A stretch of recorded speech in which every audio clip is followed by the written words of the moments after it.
Thanks for tuning in to No Wine in No Time.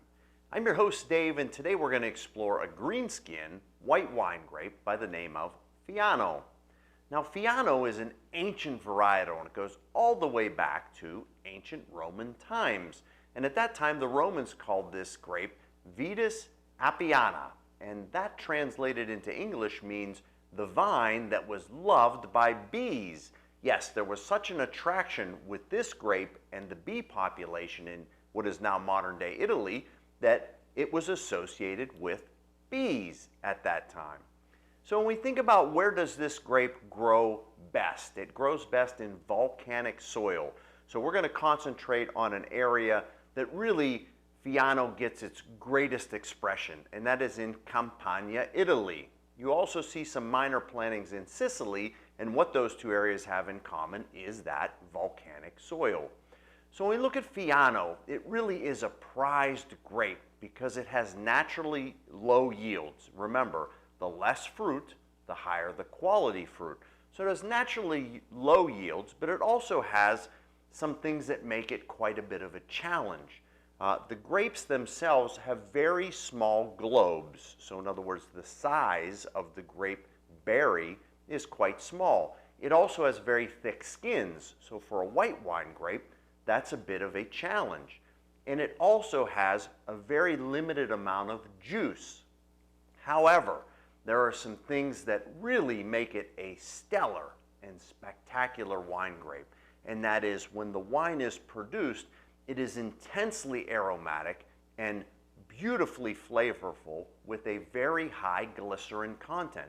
So in other words, it's a full-bodied white wine grape. Now, Fiano, as time has played out in the 19th and 20th century, really fell out of favor because a lot of the winemakers in that part of Italy felt they couldn't make a profit producing Fiano wines for all the same challenges that we just talked about. And by 1970, the grape was virtually extinct in that part of the world. And a few winemakers said, listen, this wine, this grape has such tremendous tradition and lineage that we need to see a resurgence of it. So in the 1970s, you saw it being replanted in Campania, and today it's vibrant, it's vigorous, and it's definitely a big part of Campanian winemaking. So when we think about a wine like this, let's talk about some things that it would pair well with. So when we think about Fiano and its heavier weight, we now think of things like lighter meat. So let's think of roasted chicken. It would go beautiful with that.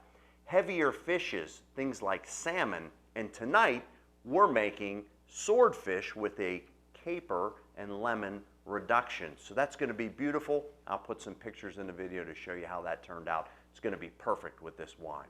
So let's dive in and see what we might expect if we go out and purchase a Fiano at our local wine store. So the first thing that we notice is the wine has a very light golden color. It's certainly on the other side of straw and approaching golden. As we swirl to liberate some of the aromas, what leaps out of the glass is somewhere between tropical tart pineapple, a little bit of nuttiness, almost like hazelnut, and a slight bit of honey and orange peel. Quite intriguing. Let's go ahead and give it a sip.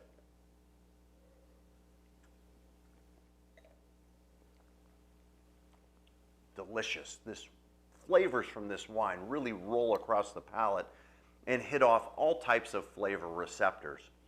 So this wine is not a new Fiano. It's one from 2017. It's now 2023, so it has a little bit of an age on it.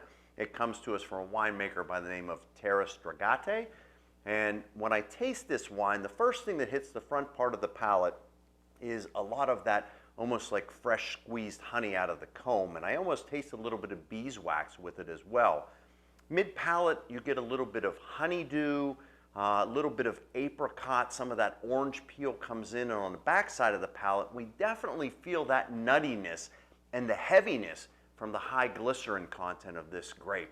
Really incredibly complex. If you're someone who likes Chardonnay, ones that aren't too oaky or too buttery, but somewhere in the middle, please go out and seek out a Fiano. I think you're going to absolutely love it. And I'm going to get back and enjoy a little bit of Terra Strigati's creation, and I ask that you tune in next time, because soon you'll know wine in no time.